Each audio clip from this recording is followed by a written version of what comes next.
Hello everyone and welcome back to my channel for a new video dedicated to the world of aviation.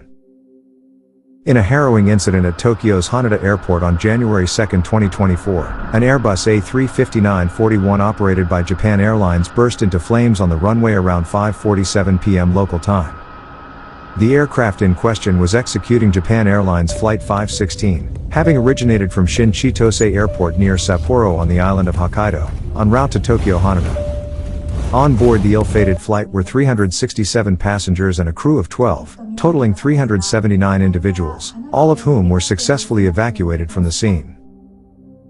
Tragically, the blaze was attributed to a post-landing collision between the Airbus and a Coast Guard aircraft, specifically a Bombardier DHC-8 with the registration JA722A. The Coast Guard plane, engaged in delivering aid to residents in earthquake-affected regions, lost 5 out of its 6 crew members in the tragic incident. Authorities are expected to launch a thorough investigation into the circumstances surrounding the collision and subsequent fire.